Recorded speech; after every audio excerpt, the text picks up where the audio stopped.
Hello everyone, welcome to IAS point. आज हम लोग इस पे देखने वाले हैं संसाधनों की भू राजनीति। ठीक है, तो इसके बारे में चर्चा करेंगे, लेकिन इससे पहले हम बता दें जो कि अभी हम इससे पहले पढ़े हैं कि क्या क्या पढ़ चुके हैं यहाँ पे।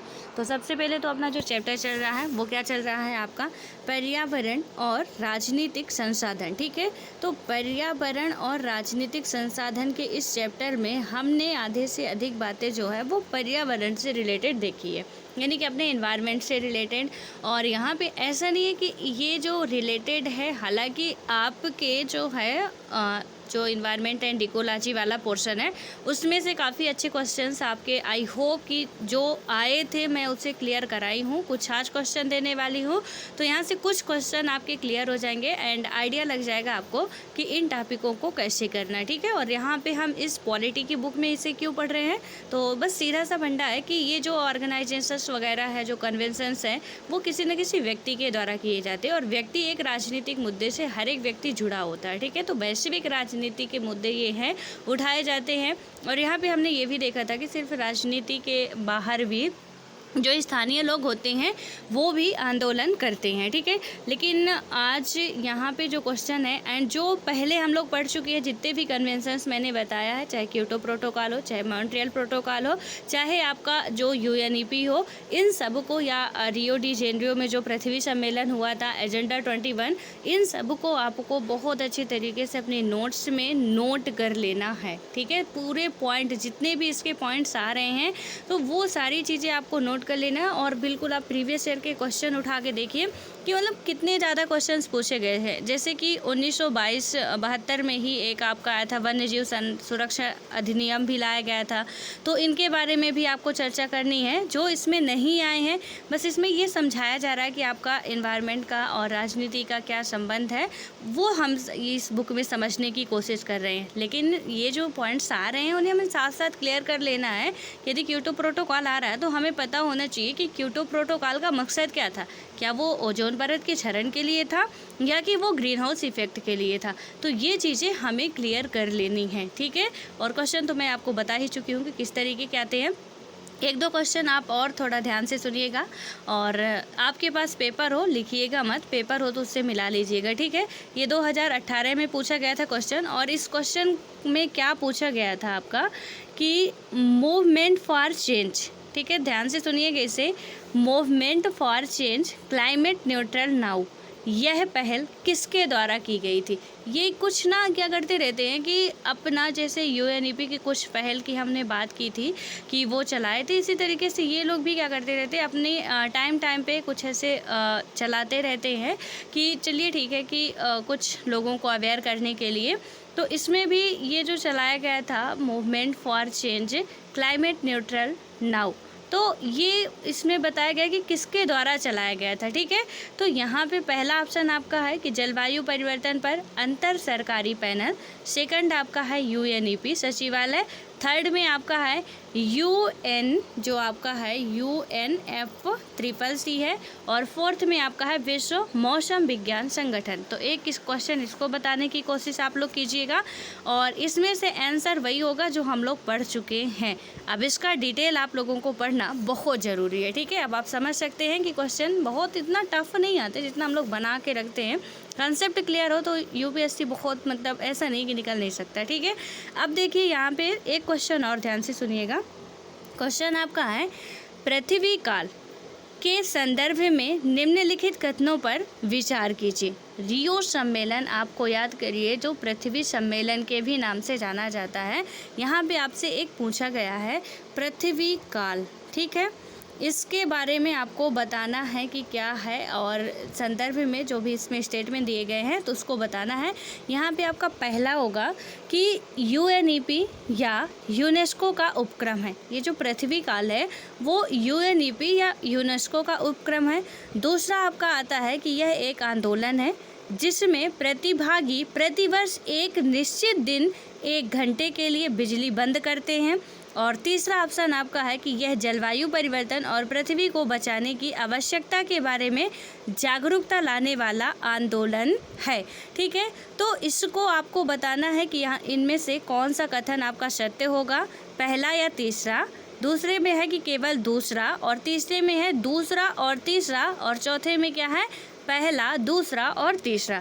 तो किसके बारे में पूछा जा रहा है, पृथ्वी कॉल के बारे में पूछा जा रहा है। किसके संदर्भ में कौन से कथन सत्य हैं, तो आपको ये बताना है कि क्या ये यूएनईपी तथा यूनेस्को का उपक्रम है।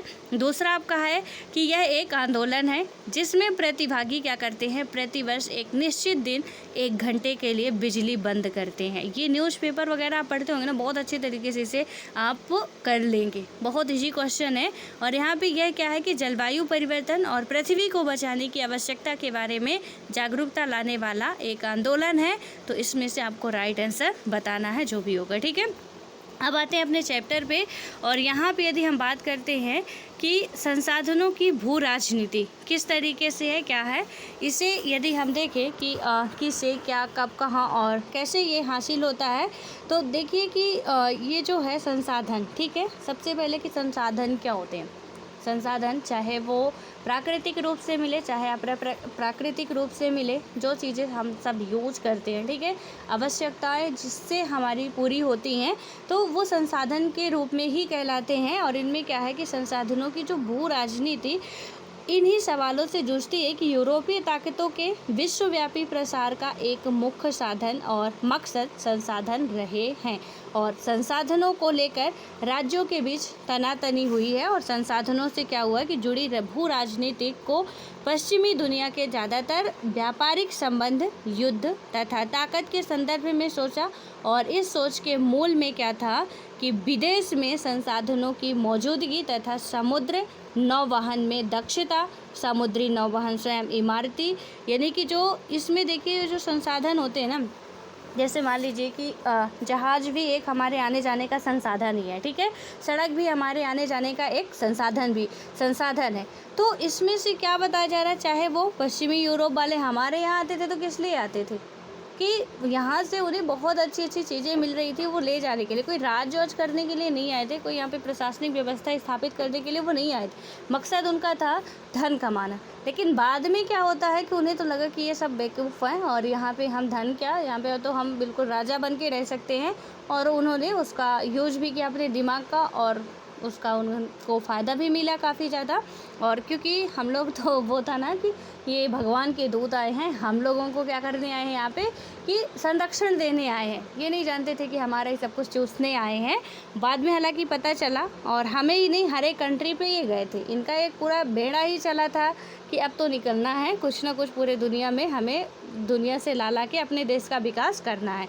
अब यहाँ पे क्या हुआ कि विदेशों में जो संसाधनों की मौजूदगी तथा समुद्री नौवहन में दक्षता, समुद्री नौवहन स्वयं इमारती लकड़ियों पर आधारित था, और इसलिए क्या हुआ कि जहाज की सहतीरों के लिए इमारती लकड़ियों की आपूर्ति 17वीं सदी के बाद के समय में प्रमुख यूरोपीय शक्तियों की जो प्राथमिकताओं में रही है, ठीक है, जो समुद्री जहाज बनती थी किससे पहले बनती थी, लकड़ी वगैरह से बनती थी, ठीक है। तो इसमें से क्या होता था कि जो 17वीं सदी तक की यदि हम बात करते हैं तो इसके प्रमुख शक्तियों की जो प्राथमिकताओं में रही है, और यहाँ पे देखेंगे आप कि पहले और दूसरे विश्व युद्ध के दौरान सामरिक संसाधनों खासकर तेल की निर्बाध आपूर्ति का महत्व बहुत अच्छी तरह उजागर हो गया। तेल भी एक हमारा संसाधन है, प्राकृतिक संसाधन, हमें ये प्रकृति से मिलता है, ठीक है। तो ये जो तेल हमारा है, तेल के अलावा जैसे मैंने आपको कल ही बताया था कि पेट्रोलियम निकलता है धरती से, सारी चीज़ें हमें धरती से ही मिलती हैं, ठीक है। तो कुछ मानव निर्मित संसाधन हो गए, कुछ प्राकृतिक संसाधन हो गए। तो ये जो पेट्रोल आया हमारे पास, वो तो हमने निर्माण किया उसका पेट्रोलियम से, लेकिन पेट्रोलियम हमें कहाँ से मिला, प्रकृति से मिला है, वो हमारा प्राकृतिक संसाधन है, ठीक है। हमने सड़क बनाया, वो मानव निर्मित संसाधन है, हमने भवन बनाया, वो मानव निर्मित संसाधन है। लेकिन जो हमें, चाहे वो जल हो, तेल हो, खनिज हो, वो सारे प्राकृतिक संसाधन है, क्योंकि हमें प्रकृति से मिल रहे हैं। लकड़ी हमें कहाँ से मिल रही है, प्रकृति से मिल रही है, पेड़ पौधे से हमें लकड़ी मिल रही है, ठीक है। हम चाहे भी तो नहीं लकड़ी बना सकते हैं। लकड़ी जैसे आप देखते हो कि सीमेंट का कुछ बनाया जाता है बहुत गार्डन वगैरह में, लेकिन आप खुद से मतलब लकड़ी नहीं बना सकते, जो लकड़ी का गुण है। तो अभी साइंटिस्ट भी उसका ऐसा कुछ निकाल नहीं पाए हैं, ठीक है। तो हमें वो प्रकृति से ही मिलने वाली है, ये तो तय है। तो इसमें क्या हुआ कि यहाँ पे तो लकड़ी से वो जहाज़ वगैरह तो बनती ही थी, लेकिन उसके बाद जो द्वितीय विश्व युद्ध और पहले विश्व युद्ध में था, सबसे ज़्यादा क्या था, तेल। तेल की क्या है कि निर्बाध आपूर्ति का महत्व अच्छी तरह से क्या होता है उजागर हो गया, और पूरे शीत युद्ध के दौरान उत्तरी गोलार्ध के विकसित देशों ने क्या किया कि इन संसाधनों की सतत आपूर्ति के लिए कई तरह के कदम उठाए। कौन से देश? जो डेवलप कंट्रियां थी, कहाँ की? उत्तरी गोलार्ध की, यहाँ वाली कंट्रियां, ठीक है। इन्होंने क्या किया कि इसके जो भी मतलब जो संसाधन है तो काफ़ी ज़्यादा इसका दोहन जो कि हो रहा है, तो उसकी सतत आपूर्ति के लिए क्या किया उन्होंने? तरह तरह की योजनाएं बनाए, और इसके अंतर्गत संसाधन दोहन के इलाकों तथा समुद्री परिवहन मार्गों के इर्द गिर्द सेना की तैनाती, महत्वपूर्ण संसाधनों का भंडारण, संसाधनों के उत्पादक देशों में मनपसंद सरकारों की आप यहाँ पे देखेंगे कि बहाली तथा बहुराष्ट्रीय नियमों और अपने हित धारक या हित साधक अंतर्राष्ट्रीय समझौतों को समर्थन देना शामिल है।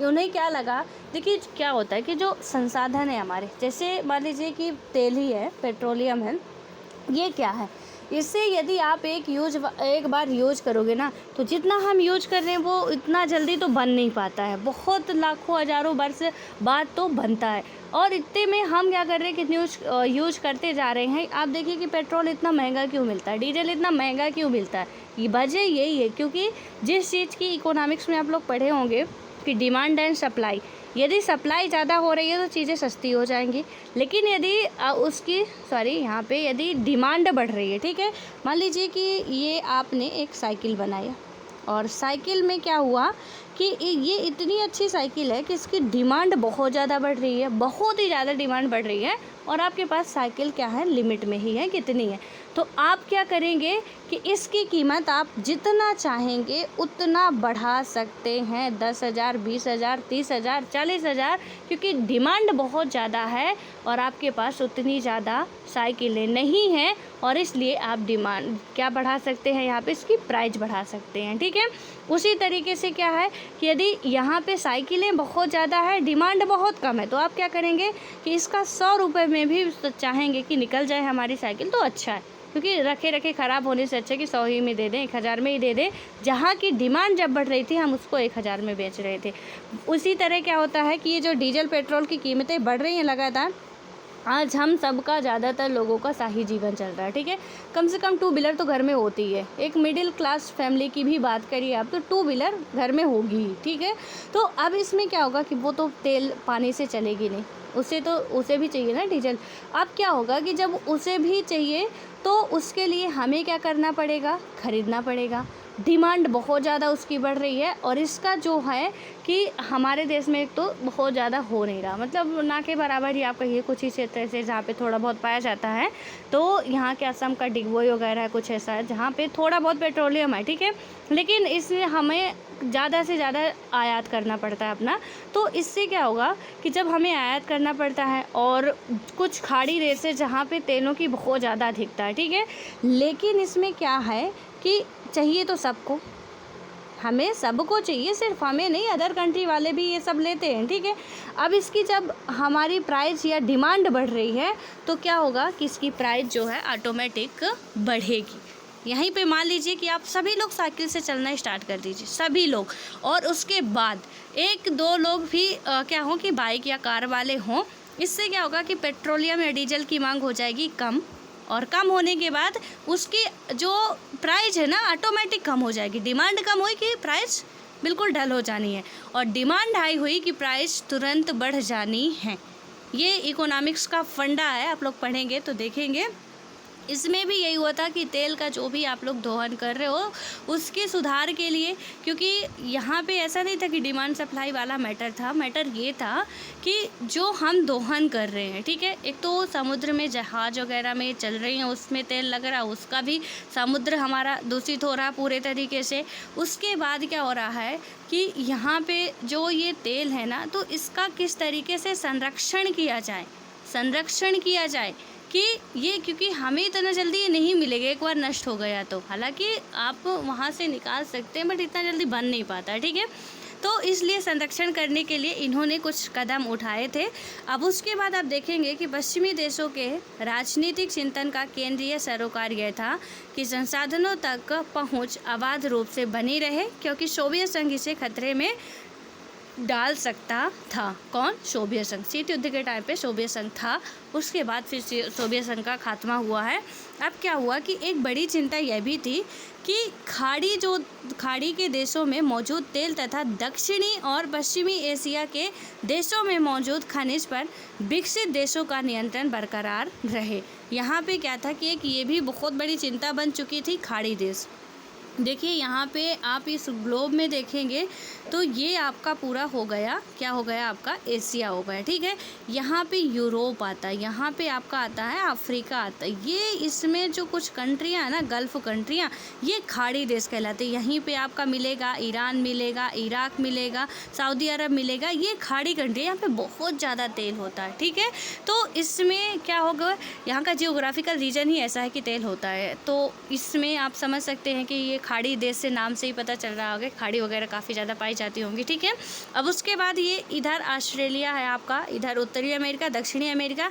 तो यहाँ पे उतना ज़्यादा खनिज और किसी जगह पे ज़्यादा नहीं पाया जाता है। खनिज जियोग्राफी की NCERT पढ़ेंगे जब आप लोग, उसमें बताया गया है कि खनिज वगैरह जो भी ये बनते हैं ना, तेल वगैरह, किस तरीके से इनका निर्माण होता है। तो आप ऑटोमेटिकली समझ जाएंगे कि यहाँ का जियोग्राफिकल रीजन क्या है और कहाँ पर ये पाए जा सकते हैं। बिल्कुल अंदाज़ा आप लगा सकेंगे, ठीक है।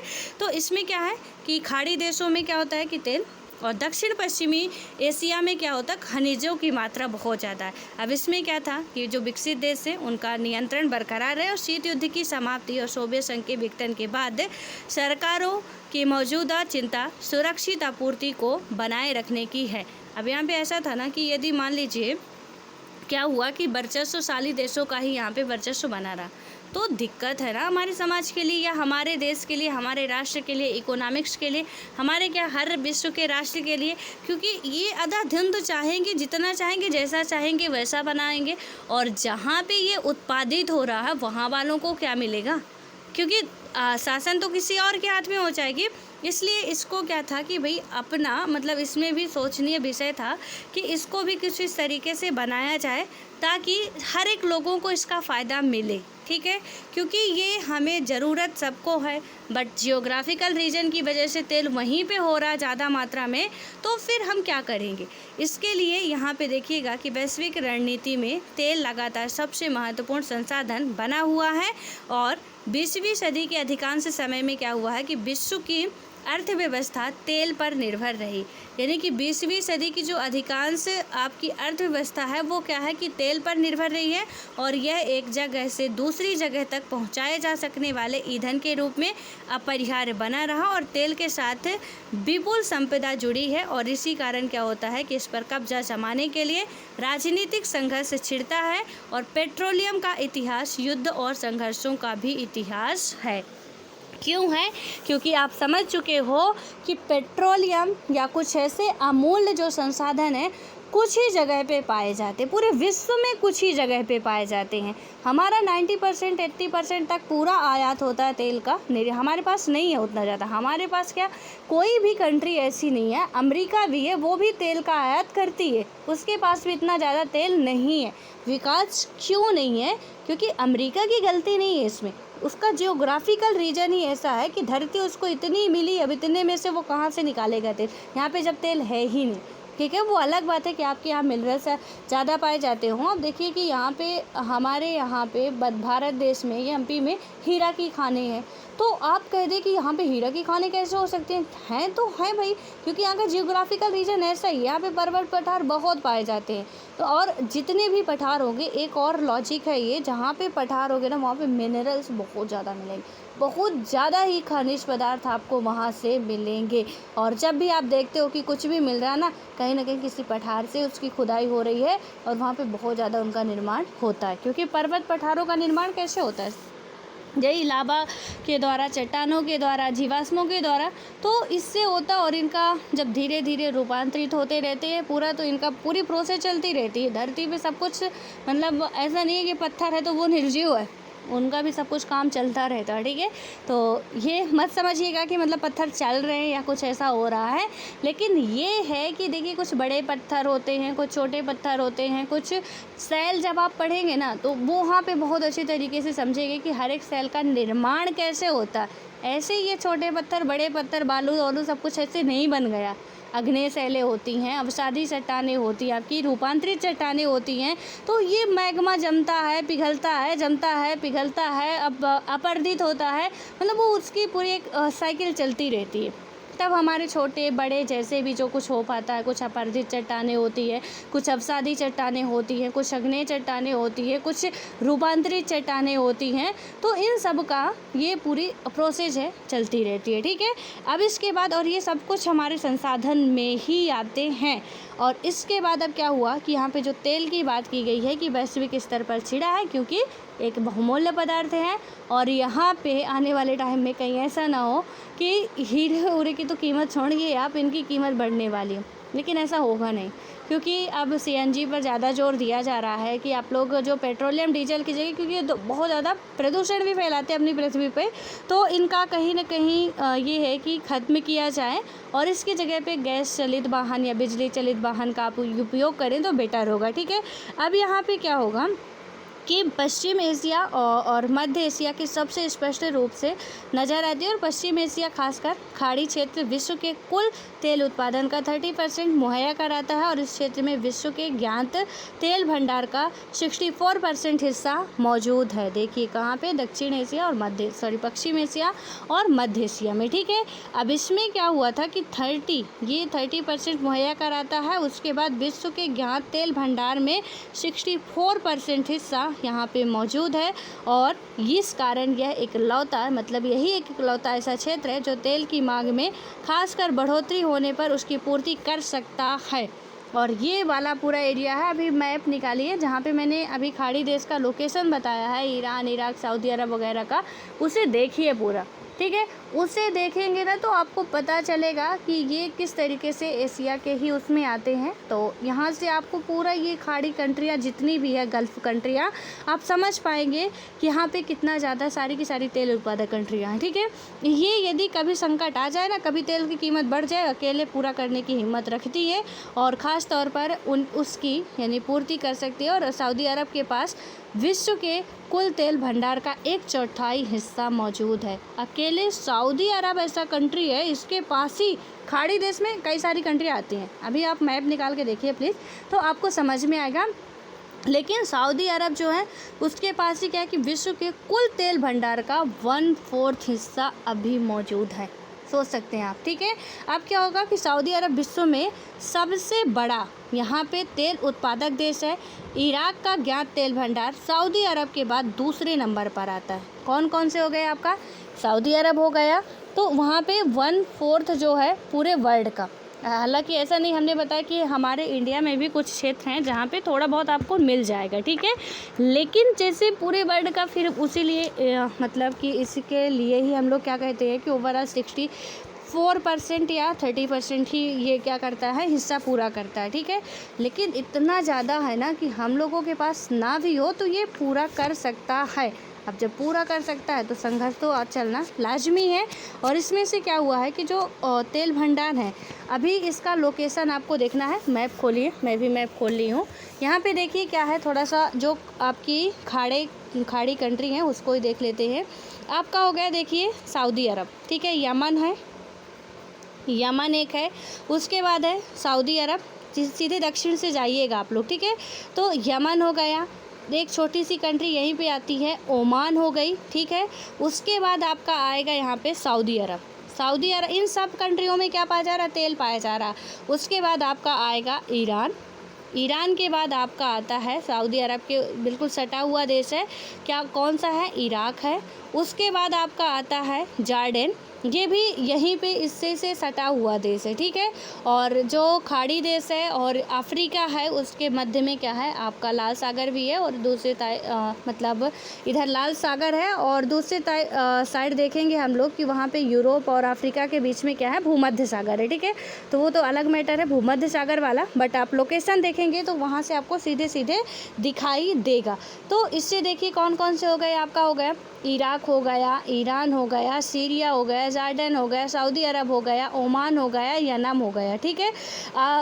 यमन है। तो यहाँ पे ये सारी कंट्रियाँ क्या है, ओपेक एक तेल से रिलेटेड संस्था है, और इसमें भी ये जो सारे देश शामिल है कौन कौन से है, ईरान, इराक है आपका, ईरान है, ओमान है और सऊदी अरब, ये कंट्रियाँ क्या है इसमें शामिल हैं।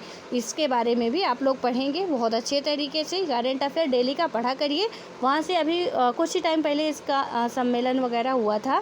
तो इससे रिलेटेड जितना भी है, ओपेक से रिलेटेड, ये भी तेल से रिलेटेड ही है, किस तरीके से क्या करना है, किसका यूज़ कैसे करना है, क्या कैसे कितनी बचत, वो सारी चीज़ें फिर इनमें होती हैं, ठीक है। अब इनसे देखिए कि ये जो भंडारण है, मैं ये मैप आपको इसलिए बता रही हूँ ताकि एक तो आपको खाड़ी कंट्रियाँ क्लियर हो जाए, दूसरी बात कि आप तेल उत्पादक कंट्रियाँ जान लें कि कहाँ है तेल हो सकता है, ठीक है, कहाँ पे है। और उसके बाद क्या होता है कि यहाँ पे आप देखेंगे कि तेल भंडारण की जो सबसे एक बड़े हिस्से में तेल भंडारों की क्या है मौजूदगी को लेकर खोजबीन अभी भी नहीं हुई है और संभावना है कि इराक का तेल भंडार 112 अरब बैरल से कहीं ज़्यादा हो। किसका? इराक का। ये ईरान और इराक में ना बड़ा कन्फ्यूजन होता है। तो ईरान और इराक जो है, ईरान जो है ना उसकी जो मतलब सीमा साझा करता है, थोड़ा सा आप इसको ऐसे समझ लीजिए। कन्फ्यूजन मेरे को तो बहुत होता है, आपको पता नहीं, शायद क्लियर हो। लेकिन देखिए जो ईरान है इसे आप ऐसे क्लियर करिए कि अफ़गानिस्तान के पास है, लेकिन जो इराक है वो सऊदी अरब या सीरिया के पास है, मतलब सऊदी अरब, सीरिया, टर्की। तो वहाँ पे कौन आएगा? इराक आएगा, ठीक है। और इसके बाद यहाँ पे कौन आएगा? ईरान आएगा।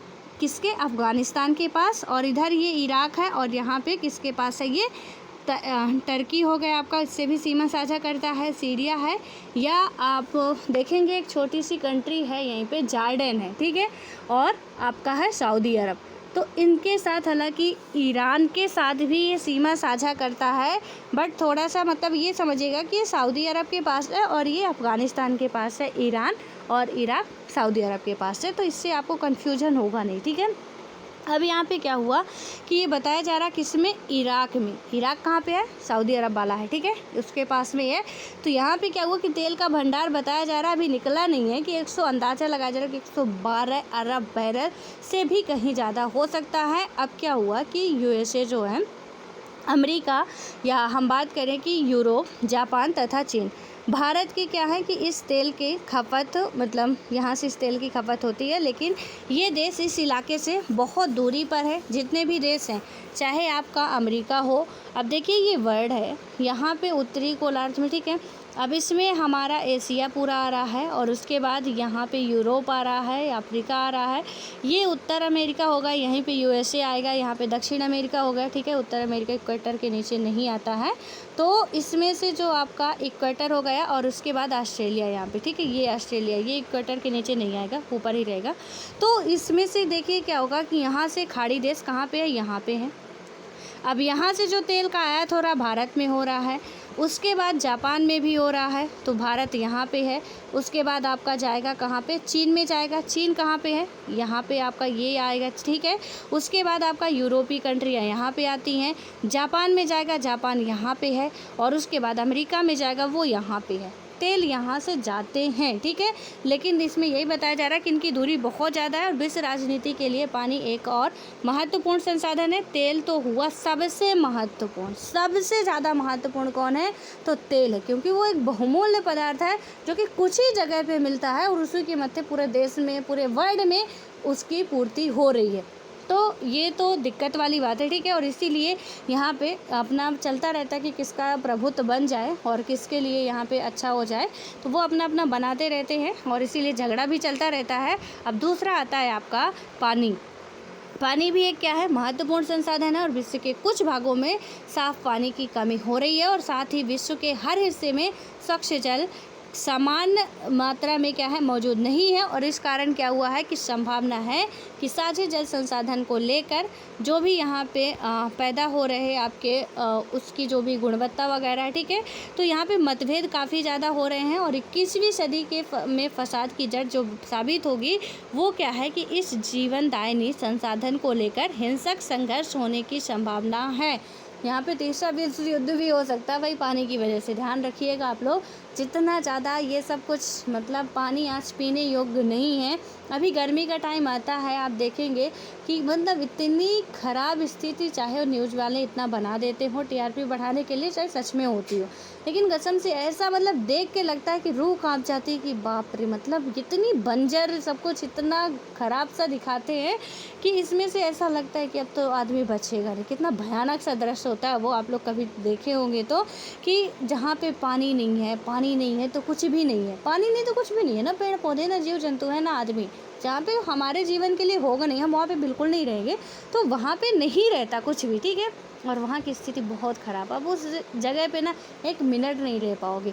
यहाँ पे यही बताया जा रहा है कि 21वीं सदी की फसाद की जड़, अभी 21वीं सदी चल रहा है और इसके फसाद की जड़ आप देख सकते हो कि क्या हो सकती है आपकी, यहाँ पे पानी हो सकता है, ठीक है। और इसी को इंगित करने के लिए विश्व राजनीति के कुछ विद्वानों ने क्या किया है, जल युद्ध शब्द गढ़ा है। और मिसाल के लिए आप देखेंगे या एग्जाम्पल के लिए हम एक प्रचलित मतभेद की चर्चा करें, यानी कि कुछ ऐसे मतभेद हैं जहाँ पे देखेंगे जलधारा के उद्गम से दूर बसा हुआ देश। कहाँ से? जलधारा के उद्गम से दूर। थोड़ा ये कंसेप्ट को समझिएगा, ठीक है। यहाँ पे क्या होगा कि जो देश बसा हुआ है, अब क्या होगा कि इस मतलब दूर तो है और इस पर बांध बनाने, इसके माध्यम से अत्यधिक सिंचाई करने या इसे प्रदूषित करने पर आपत्ति जताता है, क्योंकि ऐसे कामों से दूर बसे हुए देशों को मिलने वाले पानी की मात्रा कम होगी और या तो क्या होगा आपका, किसका परिणाम मतलब कि उसकी गुणवत्ता घटेगी कि आप पानी में डैम बना रहे। अभी हमने नर्मदा बांध परियोजना का जो देखा था कि उसमें नर्मदा में काफ़ी ज़्यादा इसके आंदोलन चल रहे हैं, नर्मदा बचाओ आंदोलन, ठीक है, भारत में अपने चल रहे हैं क्योंकि नर्मदा भारत की रिवर है। तो यहाँ पे देखिए कि विश्व में भी जो दूर कंट्रियाँ हैं, मान लीजिए कि यहाँ पे ये अपना क्या है, यहाँ पे उत्तर अमेरिका, ठीक है। अब इसका पानी मान लीजिए कि नदियाँ यहाँ से प्रवाहित हो रही हैं, आपने क्या किया कि यहाँ पे डैम बना दिया। अब कुछ शाखाएँ यहाँ जा रही हैं, यहाँ के लोगों को बहुत ही लिमिट में पानी मिल रहा है, आपने यहाँ पे डैम बना दिया, अच्छी बिजली उत्पादन के लिए काम करने लगे, लेकिन क्या हुआ कि यहाँ के एक तो पानी की गुणवत्ता ख़राब हुई, आपने उसको कम कर दिया, ऊपर से जो भी पानी आ रहा था किसी भी तरीके का वो कम हो जाएगा क्योंकि खपत होगी ना पानी की, आप कुछ भी करोगे वहाँ पे तो खपत होगी। अब जब खपत होगी तो पानी कम होगा और कम होगा तो क्या होगा कि इनको बहुत ज़्यादा दिक्कत हो जाएगी और ये जा भी नहीं सकते कहीं, और दूसरा साधन भी नहीं है इनके पास कि कहीं और से भी लाएं और अपना जीवन यापन करें। तो ये क्या करेंगे कि आंदोलन अपना चलाते हैं और देशों के बीच क्या होता है कि स्वच्छ जल संसाधनों को हथियाने या उसकी सुरक्षा करने के लिए हिंसक झड़पें हुई है। और इसका उदाहरण आप देख सकते हैं 1950 और 60 के दशक में इजराइल, सीरिया और जॉर्डन के बीच हुआ था। और यहाँ पे क्या हुआ था कि इनमें से प्रत्येक देश ने जॉर्डन और यारमुक नदी से जो भी पानी का बहाव मोड़ने की कोशिश की थी। किस किस के बीच में युद्ध हुआ था? यहाँ पे इजराइल, सीरिया और जॉर्डन।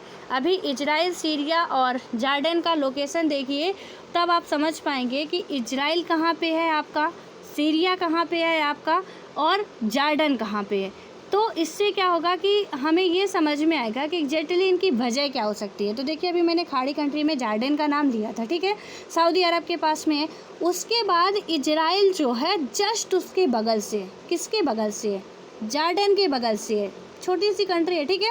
यहाँ पे आपका ये जो आपका आता है दक्षिण अमेरिका के यहाँ पास आप देखेंगे कि इजराइल है और ये जॉर्डन है आपकी, ठीक है। और यहीं पे सीरिया है, इराक से ही लगा हुआ देश है ये, और फिर यहाँ पे सऊदी अरब है। इन कंट्रियों के बीच में क्या हुआ कि विवाद शुरू हो गया। विवाद क्यों शुरू हो गया कि जो पानी यहाँ का जा रहा था, नदियाँ इतनी ज़्यादा थी नहीं, अब क्या हुआ कि इनको ये था कि भाई हमारी तरफ आना चाहिए, उनका कहना था कि हमारी तरफ आना चाहिए। लेकिन क्या था कि अब जो कुछ ही नदियाँ थी, यहाँ पे जॉर्डन और यारमुक नदी की जिक्र किया गया, ठीक है। तो पानी की बहाव को ये लोग क्या करते हैं, अपनी तरफ मोड़ने की कोशिश करते हैं। और फिलहाल उसके ऊपर ही जो सीरिया भी है ना, उसके ऊपर ही तुर्की है। तो इसने क्या किया कि तुर्की, सीरिया और इराक के बीच फरात नदी पर बांध के निर्माण को लेकर भी एक दूसरे पर ठन गई। यानी कि तुर्की, इराक और सीरिया, यहीं भी ये सारे खाड़ी देशी हैं। तेल तो पाया जाता है भाई साहब, क्या तेल पी के रहेंगे ये लोग? पानी उतना ज़्यादा नहीं है। और जहाँ पे पानी की कमी होगी विवाद वहीं पे होगा, क्योंकि देखिए हम आज यहाँ पे धरती की खुदाई करते हैं तो हमें पानी निकलता है, लेकिन यदि खाड़ी देश वाले धरती की खुदाई करते हैं तो उन्हें तेल या पेट्रोल मिलता है। अब क्या करेंगे ये लोग कि तेल तो पी नहीं सकते हैं, उससे तो जीवन चलने वाला नहीं है, ठीक है। जीवन जीने के लिए तो पानी ही चाहिए। अब पानी के लिए क्या हो रहा है कि इराक के पास में हम देख रहे हैं कि बहुत बड़ा तेल संसाधन है, लेकिन यहाँ पे पानी की समस्या बहुत बड़ी है। तो ये सारे खाड़ी ही देश हैं, तो तुर्की भी हो गया, सीरिया हो गया, इराक हो गया चाहे, तो यहाँ पे कौन सी फरात रिवर को लेके विवाद चल रहा है, ठीक है। ये आपको सारी चीज़ें याद रखनी, क्वेश्चन में पूछे जाते हैं। ये रिवर वगैरह का लोकेशन जो है ना क्वेश्चन में आते हैं, या करंट मुद्दा यदि चल रहा है, अभी भी कहीं पे विवाद इसका चल रहा है फराक रिवर को लेके या कुछ भी, तो आपको वो लिखने भी पड़ेंगे। मान लीजिए कि कुछ ऐसे मेंस में ही लिखने के लिए आ गया तो एग्जाम्पल तो आप डाल सकते हैं ना, कि एग्जाम्पल के लिए जैसे जन संसाधन हमारा खत्म हो रहा है, तो उदाहरण के लिए आप बता सकते हैं और आने वाले टाइम पर ये विश्व युद्ध का कारण भी बन सकता है, जैसे कि या कि मतलब आप बता सकते हैं यहाँ पे उदाहरण के लिए जो इराक है, तुर्की है, ईरान के बीच फराक रिवर का, ठीक है। रिवर का नाम सहित लिखना है, ये नहीं कि नदी जल विवाद चल रहा, फराक रिवर पे बने डैम पर जो विवाद चल रहा है। और भी ये आप देख सकते हैं कि जो जार्डन और यारमुक नदी पर विवाद चल रहा है, उनको आप पुट करेंगे तो अवश्य कि एग्जामिनर समझेगा कि मतलब आप कुछ गहराई से पढ़ के आए हैं, कुछ दम है, कुछ आपके आंसर में क्वालिटी है। और फिर आगे हम अपनी बात को समझाएंगे। किसी तरीके से यदि चलता रहा तो ये विश्व युद्ध की सिचुएशंस बन सकती है, ठीक है। और उसके बाद अब क्या होगा यहाँ पे कि बहुत से देशों के बीच नदियों का साझा है, और इसके बीच क्या हुआ है कि सैन्य संघर्ष भी होते रहते हैं। हमारे देश में भी नदियों का साझा होता रहता है, अभी देखेंगे, ठीक है। आप लोग देखिएगा कि अब वो कुछ नर्मदा का ही विवाद चलता रहता। गुजरात कहता हमें पानी चाहिए, महाराष्ट्र कहता हमें चाहिए, थोड़ा सा उसके एरिया पे जा रही था, और मध्य प्रदेश का तो पूरा एरिया उसमें है ही, ठीक है। सिंधु जल विवाद चलता है, वो तो चलता ही, अंतर्राष्ट्रीय विवाद है, हमारा पाकिस्तान के साथ ही विवाद हो जाता है। उसके बाद आप देखेंगे कि बेतवा नदी है, यमुना नदी है, गंगा नदी है, इन पर भी विवाद चलता रहता है कि हम यहाँ से मतलब हमारा पानी है, हमें पानी चाहिए, वो कहते हैं हमें पानी चाहिए। उधर कृष्णा नदी का विवाद चल रहा है, बहुत बड़ा इशू है उसका, ठीक है। कृष्णा रिवर जो है तो वो है केरल, कर्नाटका, आंध्रा। अब इनमें विवाद चल रहा है कि भैया हमें चाहिए, वो कह रहे हैं हमें चाहिए, वो कह रहे हैं नहीं हमें चाहिए। अब क्या करें, रिवर तो बह रही है तीनों राज्यों से, तो जाएगी कहाँ, ठीक है। तो जो भी लेना चाहे, आप मान लीजिए कि केरल में उसका उद्गम हुआ है या कर्नाटका में, तो क्या होगा कि आप क्या करोगे कि कह दो कि नहीं नहीं हम यहीं पे डैम बना के यहीं पे पानी रोक लेंगे, हम जाने ही नहीं देंगे, तो तमिलनाडु वाले क्या करेंगे फिर। इसलिए है कि भैया आप सब कुछ मिल के करिए, उसके लिए पर्टिकुलर आर्टिकल वगैरह भी है, वो हम सब चीज़ें आगे देखेंगे, ठीक है। तो यहाँ पे बस ये देखिए आप कि किस तरीके से सिचुएशंस बनती है, कैसे राजनीतिक मुद्दा यहाँ पे उभर के आ रहा है। अब आए यहाँ पे मूलवासी और उनके अधिकार, ठीक है। तो इंडिजीनियस पीपल्स जो हैं, तो इनके अधिकार के बारे में हम लोग देखेंगे। जो मूल वासियों का क्या होता है सवाल है, पर्यावरण, संसाधन और राजनीति को एक साथ जोड़ देता है।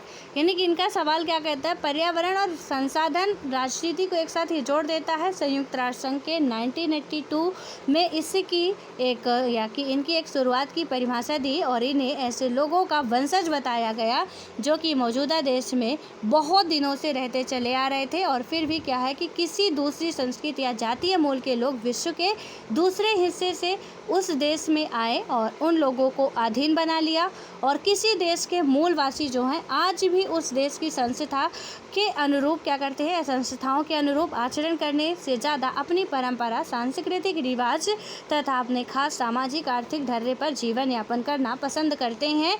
और अब आप सोचिए कि यदि पहले से जो भी संगठन बनाए जा रहे हैं, हम सब अपना ना मान के उनका मानते तो आज को सुधार ही ना हो जाता, इतना ज़्यादा टेंशन होती काहे को, ठीक है। लेकिन वही है कि संगठन आप कितना भी बना लो, हम तो करेंगे अपने ही मन का, चाहे कितना भी आप संगठन बनाओ, कुछ भी करो। बहुत से ऑर्गेनाइजेशन यूएनओ है, कुछ कहता है, और जो इसकी शामिल कंट्री हैं वो कुछ और करती हैं। तो यूएनओ में भी जितने केस जाते हैं, तो आपको क्या लगता है कि सारे केस बिल्कुल सॉल्व ही हो जाते हैं, किसी का उसमें मत ही नहीं बन पाता है। और हमने देखा था कि नाम को लेकर इतना बवाल था, तो सोच सकते हैं आपकी मतलब आगे क्या हो सकता है सिचुएशन, ठीक है। यहाँ पे संस्थाएं बनाई जाती हैं, बिल्कुल ये तय है कि काम करती हैं, कुछ हद तक होता है, पूरा काम नहीं होता है। और इसी तरीके से चाहे राष्ट्रीय हो चाहे अंतर्राष्ट्रीय हो, हर एक संस्था का यही पूरा प्रोसेस ही रहता है। और उसके बाद क्या होता है, यहाँ पे यही बताया गया कि लोग तो करते अपने मन की, ज़्यादा उनकी गलती नहीं होती, वो तो बना दिए बेचारे। अब हमको फॉलो करना, तो हम तो कह देते हैं भैया कर लो जो करना, हम नहीं करेंगे, हमें अपने मन का करना है, और हमारे पास अधिकार भी है, ऐसा नहीं है, तो हम तो करेंगे अपने मन का ही ना। और जिसके पास अधिकार नहीं वो लड़ेंगे कि हमें ज़बरदस्ती करवा रहे हो, अब हम करेंगे नहीं ऐसा, इससे भी हम उस अपने टारगेट तक नहीं पहुंच पाते। बिकॉज जनता का सपोर्ट बहुत बड़ा, हमने स्वच्छ भारत अभियान चलाया, मान लीजिए कि इतना जल्दी स्वच्छ भारत अभियान कारगर भी हुआ, ठीक है, लेकिन यहाँ पे जनता सपोर्ट नहीं करती यदि, तो क्या गवर्नमेंट कुछ नहीं कर पाती, कुछ भी नहीं कर पाती। उसका योजना ये जो थी ना फ्लॉप होने वाली थी बिल्कुल भी। यहाँ पे जनता का सपोर्ट ही है जो कि ये स्वच्छ भारत अभियान में अभी 11 अप्रैल को इसकी रिपोर्ट आई है। इंदौर फिर से फर्स्ट नंबर पे आ गया है पूरे वर्ल्ड में, जो स्वच्छ शहर है इंदौर फिर से आ चुका है। मतलब जब से स्वच्छ भारत अभियान चलाया गया है इंदौर पहले नंबर पे आ रहा है एमपी का, और फिर से आ चुका है। ये आपका करंट अपडेट है, इसे आप कहीं पे लिख लीजिए, ठीक है, कि इंदौर फिर से स्वच्छ भारत अभियान में पहले नंबर पर स्वच्छता में आ चुका है।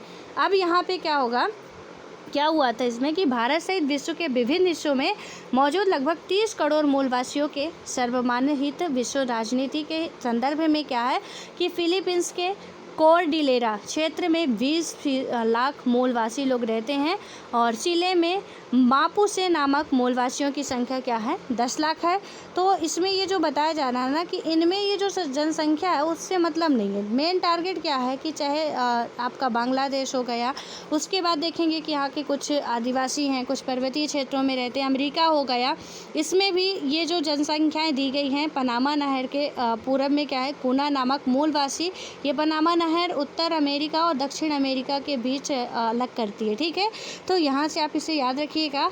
इसमें क्या है कि ये जो है आपका बताया जा रहा है कि इतने ये जो मूलवासी हैं, चाहे यूएसए को हो, अमेरिका के हो, उत्तरी अमेरिका के हो, सोवियत संघ के हो, तो ऐसे लोगों की आबादी 10 लाख है। कहाँ पे? सोवियत संघ में। अब क्या हुआ कि सामाजिक आंदोलनों की तरह मूलवासी भी संघर्ष एजेंडा और अधिकारों की आवाज़ उठाते हैं, और विश्व राजनीति में आप देखेंगे कि मूलवासियों की जो आवाज़ है विश्व बिरादरी के बराबरी दर्जा पाने के लिए क्या है उठी है, ठीक है। और आप देखेंगे कि यहाँ पे क्या हो रहा है कि जो भी वहाँ के निवासी हैं, चाहे आपके किसी भी कंट्री के हों, चाहे मध्य एशिया के हो, दक्षिण अमेरिका के हों, अफ्रीका के हों, दक्षिण पूर्व एशिया के हों, भारत के हों, ये सब क्या करते हैं, चाहे वो आदिवासी हो, जनजाति हो, ये पूरे मतलब कि इन्हें क्या हम लोग कहते हैं, देखिए जो निवास करते हैं कहाँ पे, थोड़ा सा इसको देखिएगा कि मूलवासियों के निवास वाले स्थान मध्य और दक्षिण अमेरिका, अफ्रीका, दक्षिण पूर्व एशिया तथा भारत में जहां इन्हें आदिवासी या जनजाति कहा जाता है, ऑस्ट्रेलिया और न्यूजीलैंड समेत ओशियान क्षेत्र में बहुत द्वीपीय देशों में हजारों सालों से पॉलीनेशिया, मलेशिया या कि मेलनेशिया और माइक्रोनेशिया वंश के मूलवंशी रहते हैं। शायद आप ये वंश पहली बार सुन रहे हो, ठीक है, क्योंकि मैं तो अभी पहली बार ही पढ़ रही हूँ। तो यहाँ पे कौन कौन से वंश बताए जा रहे हैं यहाँ पे, पॉलीनेशिया, मेलेनेशिया और माइक्रोनेशिया वंश के मूल निवासी रहते हैं। सरकारों से इनकी मांग क्या थी कि मूल निवासी कौम के रूप में स्वतंत्र पहचान रखने वाले समुदाय माना जाए, और उसके बाद क्या किया जाए कि इनको जितने भी हक हैं वो दिए जाएं, ठीक है। और ये कहते थे सरकार से कि हमें जो भी चाहिए, जीवन जीने की मूलभूत आवश्यकताएं जो भी है उन्हें आप मुहैया कराओ, क्योंकि आदिवासी जो रह रहे हैं ऐसा नहीं कि उन्हें जीने का हक नहीं है, उन्हें भी जीने का हक है, और वो सब कह रहे हैं कि हमें भी जीने का हक चाहिए। अब क्या होगा यहाँ पे कि आप देखेंगे कि ज़मीन और उस पर आधारित विभिन्न प्रणालियों के बारे में इसकी जो विश्व दृष्टि आश्चर्यजनक रूप से एक जैसी है, और भूमि की हानि का अर्थ है आर्थिक संसाधनों का एक आधार की हानि, या और यह मूलवासियों के जीवन के लिए क्या है बहुत बड़ा खतरा हो सकता है और होता भी है, ठीक है, कि आप वहाँ के लोगों को यदि ऐसा सब कुछ संसाधन ख़त्म कर रहे हैं तो जो उसी के मत्थे थे उनको तो जीवन का खतरा होना ही है। राजनीतिक आज़ादी का क्या मतलब है जो जीने के लिए साधन ही मुहैया ना करा। तो सही बात भी कह रहे हैं कि राजनीतिक आज़ादी के लिए आपको हम क्या करेंगे, चार रखेंगे उसका, ठीक है, या उसकी पूजा करेंगे देखेंगे, जबकि हमें कुछ मिल ही नहीं रहा, तो हम काहे की राजनीतिक आज़ादी, काहे की कुछ माने की हो रही है हमारे यहाँ पे मिले हुई है ऐसे। इसलिए इनका ये कहना कि भाई साहब आप जो भी कर रहे हो और सोच समझ के करिए और हमें अच्छी चीज़ें मुहैया कराइए।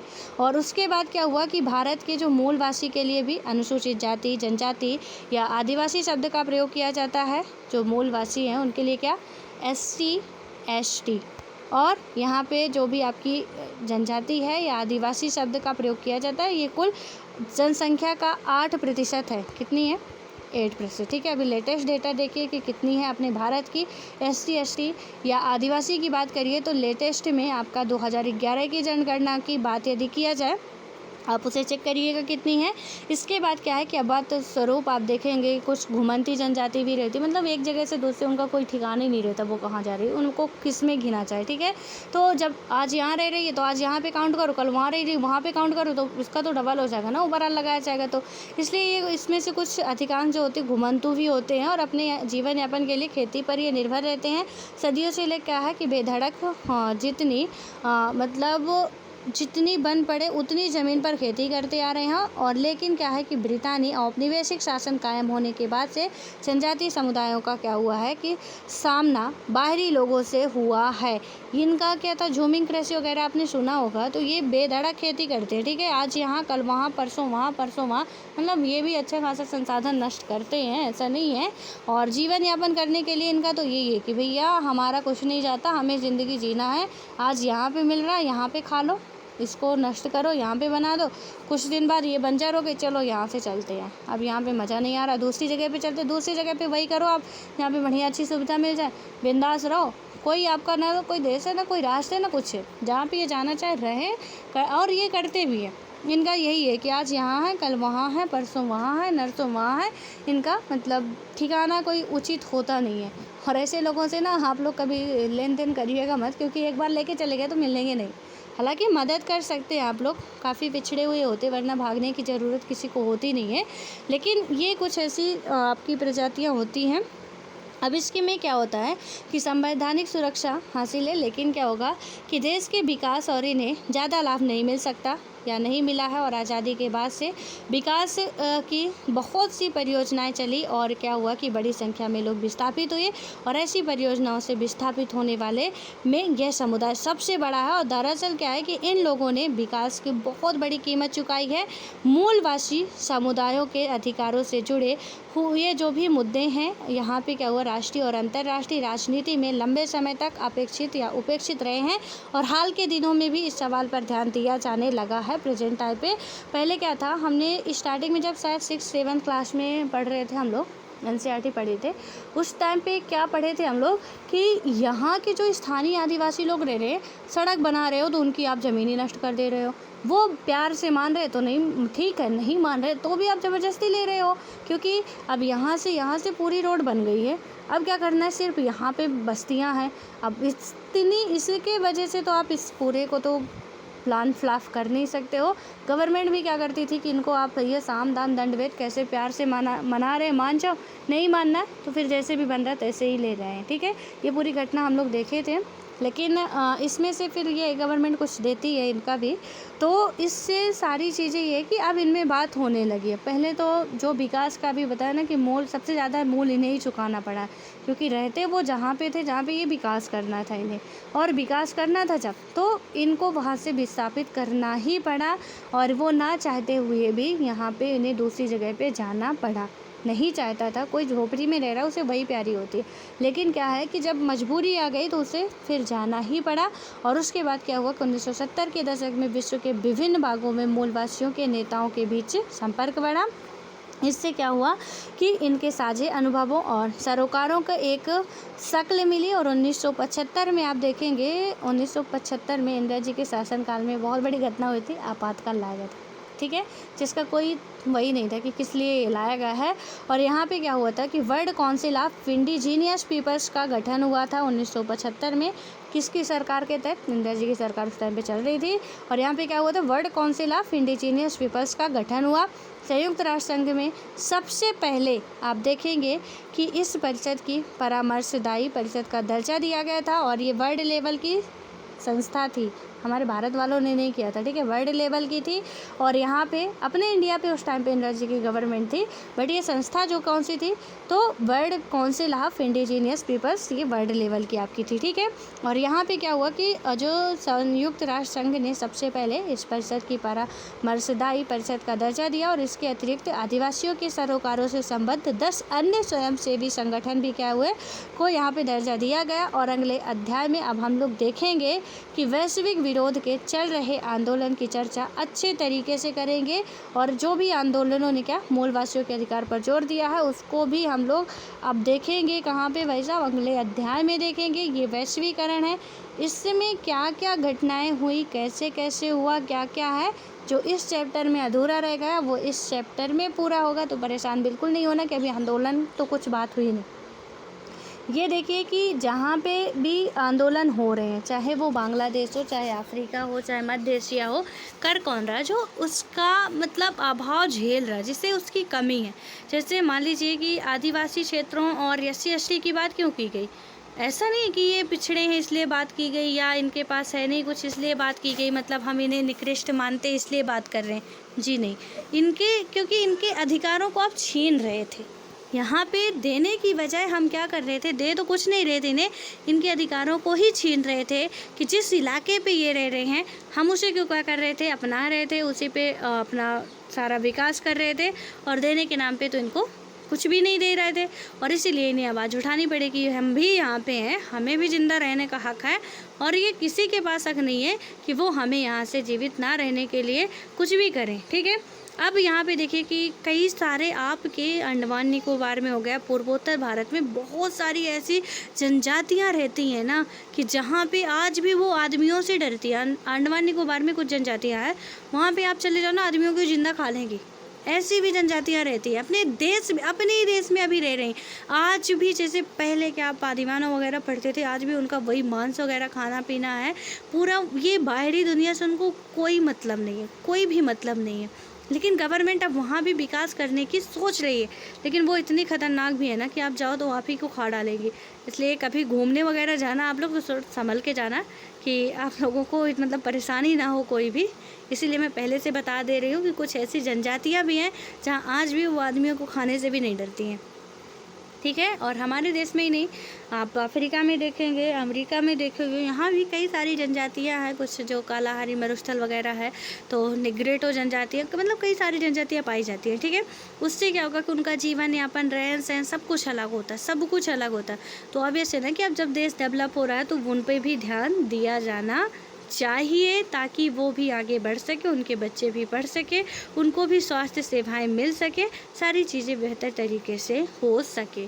ठीक है, सो आई होप आप समझ पाए होंगे थोड़ा बहुत बातें जो भी थी कि एनवायरनमेंट और राजनीति का मुद्दा क्या था, कहाँ पे उठा, कैसे इसका सल्यूशन निकलेगा, कैसे इसका रिलेशन है, आप समझ चुके होंगे। और नहीं समझ में तो प्लीज़ आप कमेंट करके कमेंट बॉक्स में बता सकते हैं।